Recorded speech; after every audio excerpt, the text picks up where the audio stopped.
Building. Wuthering Heights, by Emily Brontë. Chapter 29. The evening after the funeral, my young lady and I were seated in the library, now musing mournfully, one of us despairingly, on our loss, now venturing conjectures as to the gloomy future. We had just agreed the best destiny which could await Catherine would be a permission to continue resident at the Grange, at least during Linton's life, he being allowed to join her there, and I to remain as housekeeper. That seemed rather too favourable an arrangement to be hoped for, and yet I did hope, and began to cheer up under the prospect of retaining my home and my employment, and, above all, my beloved young mistress, when a servant, one of the discarded ones not yet departed, rushed hastily in, and said that devil Heathcliff was coming through the court, should he fasten the door in his face. If we had been mad enough to order that proceeding, we had not time.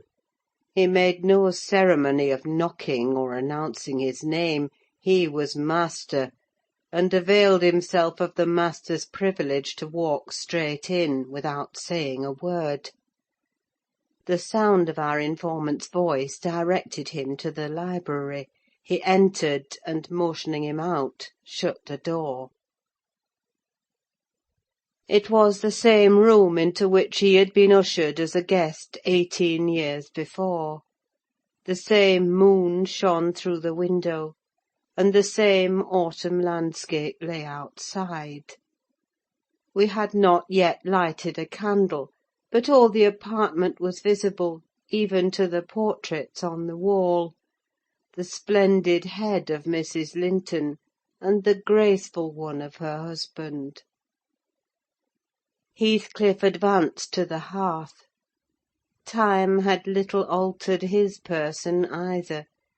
There was the same man, his dark face rather sallower and more composed, his frame a stone or two heavier perhaps, and no other difference. Catherine had risen with an impulse to dash out when she saw him. "Stop!" he said, arresting her by the arm. "No more runnings away. Where would you go? I'm come to fetch you home, and I hope you'll be a dutiful daughter, and not encourage my son to further disobedience. I was embarrassed how to punish him when I discovered his part in the business. He's such a cobweb. A pinch would annihilate him. But you'll see by his look that he has received his due. I brought him down one evening the day before yesterday, and just set him in a chair, and never touched him afterwards. I sent Hareton out, and we had the room to ourselves.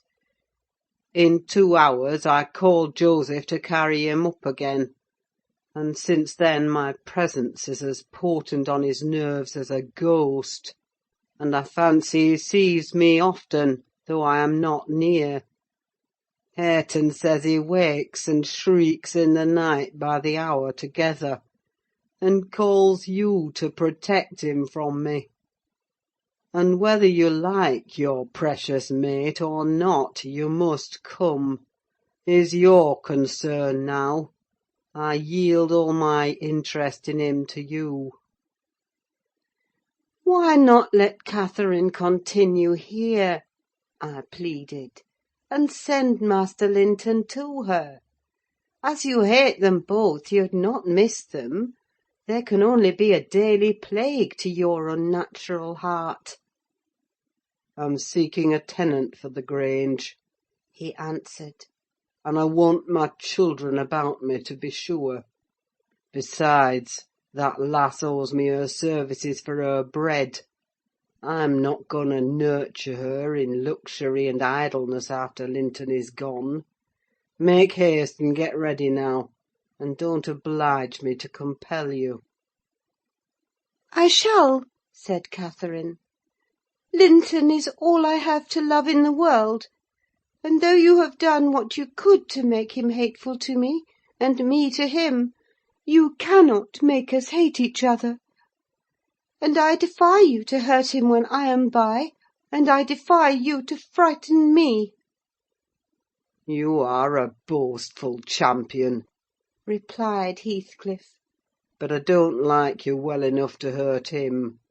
You shall get the full benefit of the torment as long as it lasts. It is not I who will make him hateful to you. It is his own sweet spirit. He's as bitter as gall at your desertion and its consequences. Don't expect thanks for this noble devotion. I heard him draw a pleasant picture to Zillah of what he would do if he were as strong as I. The inclination is there, and his very weakness will sharpen his wits to find a substitute for strength." "I know he has a bad nature," said Catherine. "He's your son; but I'm glad I've a better to forgive it. And I know he loves me, and for that reason I love him. Mr. Heathcliff, you have nobody to love you; and, however miserable you make us, we shall still have the revenge of thinking that your cruelty arises from your greater misery. You are miserable, are you not? Lonely like the devil, and envious like him? Nobody loves you. Nobody will cry for you when you die. I wouldn't be you." Catherine spoke with a kind of dreary triumph. She seemed to have made up her mind to enter into the spirit of her future family, and draw pleasure from the griefs of her enemies. "You shall be sorry to be yourself presently," said her father-in-law. "if you stand there another minute. Begone, witch, and get your things." She scornfully withdrew. In her absence, I began to beg for Zillah's place at the Heights, offering to resign mine to her; but he would suffer it on no account. He bid me be silent, and then, for the first time, allowed himself a glance round the room, and a look at the pictures. Having studied Mrs. Linton's, he said, "I shall have that home. Not because I need it, but—" He turned abruptly to the fire, and continued with what, for lack of a better word, I must call a smile. "I'll tell you what I did yesterday. I got the sexton who was digging Linton's grave to remove the earth off her coffin lid, and I opened it. I thought once I would have stayed there. When I saw her face again, it is hers yet. He had hard work to stir me, but he said it would change if the air blew on it, and so I struck one side of the coffin loose and covered it up. Not Linton's side, damn him! I wish he'd been soldered in lead. And I bribed the sexton to pull it away when I'm laid there, and slide mine out too. I'll have it made so.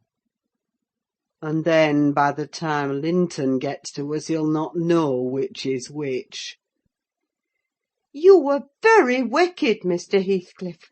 I exclaimed. "Were you not ashamed to disturb the dead?" "I disturbed nobody, Nelly," he replied, "and I gave some ease to myself. I shall be a great deal more comfortable now, and you will have a better chance of keeping me underground when I get there. Disturbed her? No!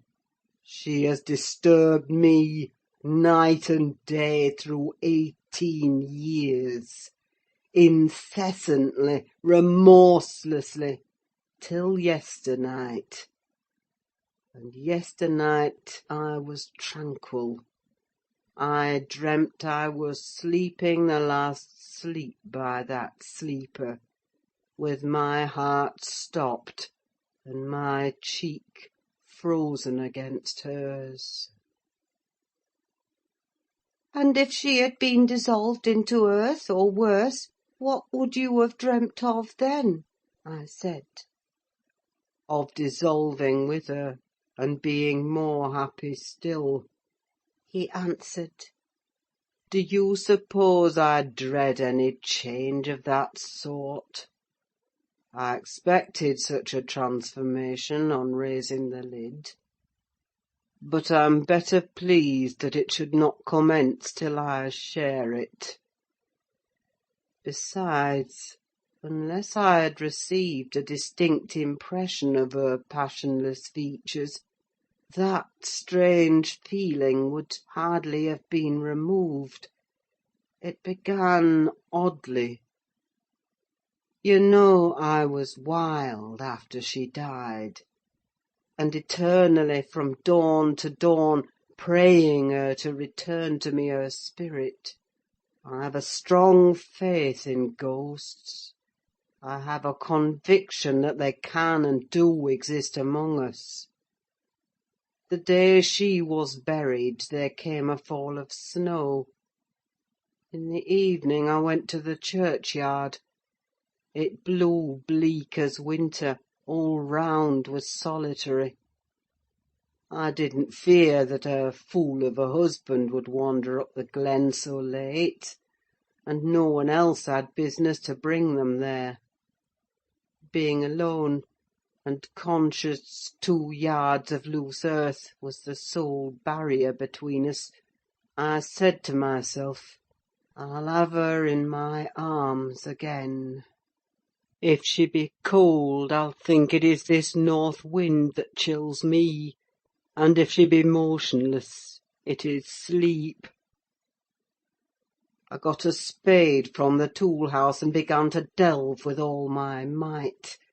It scraped the coffin. I fell to work with my hands. The wood commenced cracking about the screws.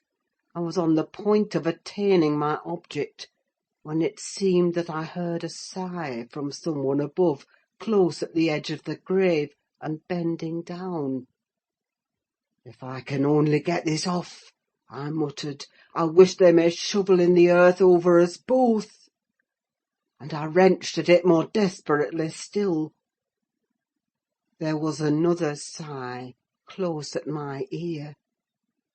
I appeared to feel the warm breath of it displacing the sleet-laden wind.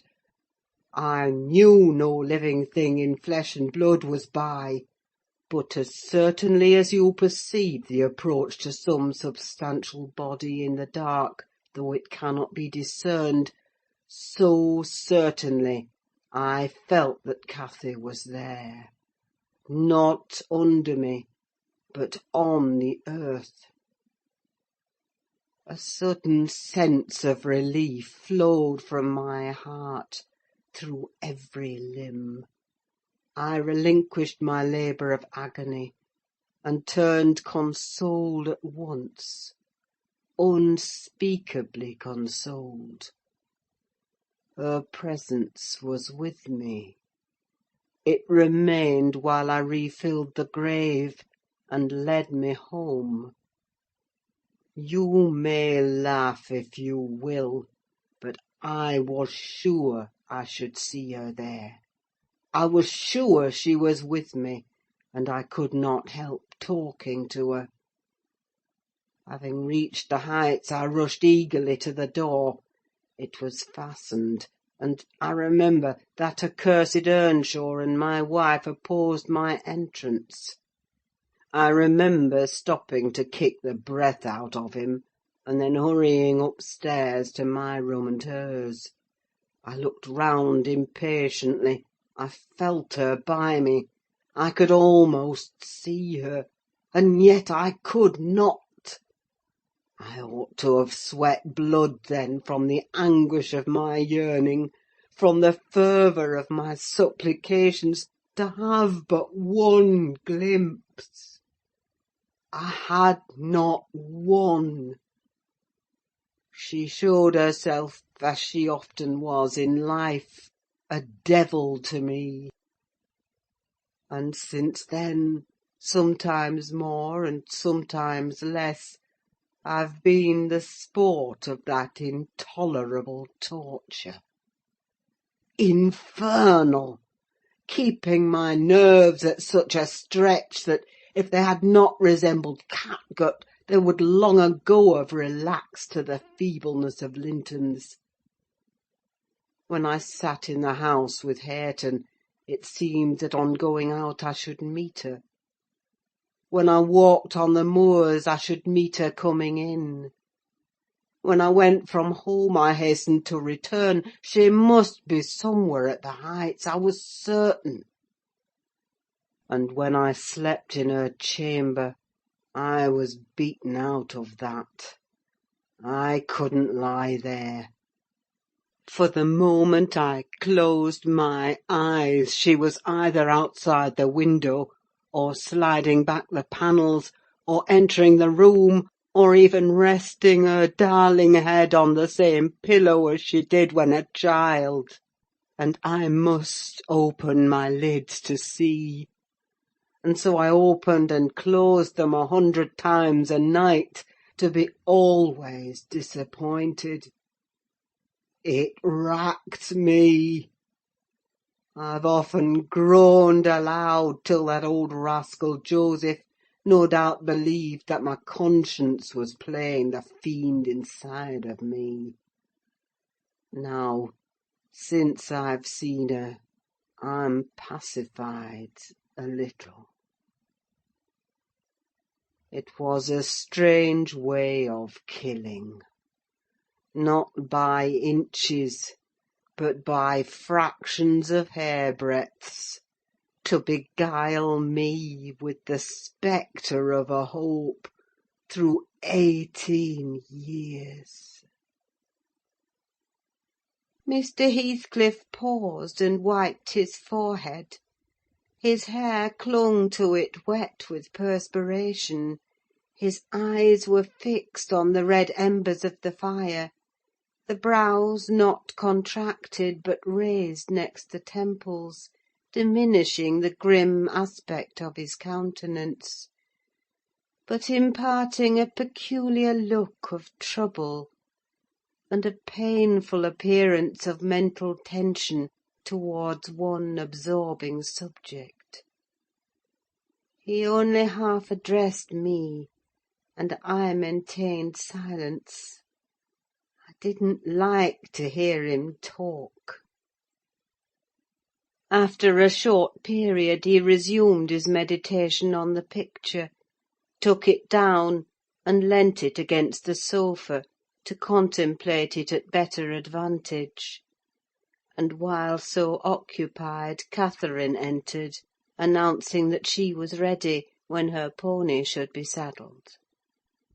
"Send that over to-morrow," said Heathcliff to me; then turning to her, he added, "You may do without your pony. It is a fine evening, and you'll need no ponies at Wuthering Heights. For what journeys you take, your own feet will serve you. Come along." "Good-bye, Ellen," whispered my dear little mistress. As she kissed me, her lips felt like ice. "Come and see me, Ellen. Don't forget." "Take care you do no such thing, Mrs. Dean," said her new father. "When I wish to speak to you, I'll come here. I want none of your prying at my house." He signed her to precede him, and, casting back a look that cut my heart, she obeyed. I watched them from the window walk down the garden. Heathcliff fixed Catherine's arm under his, though she disputed the act at first, evidently; and with rapid strides he hurried her into the alley whose trees concealed them. End of Chapter 29. Recording by Ruth Golding.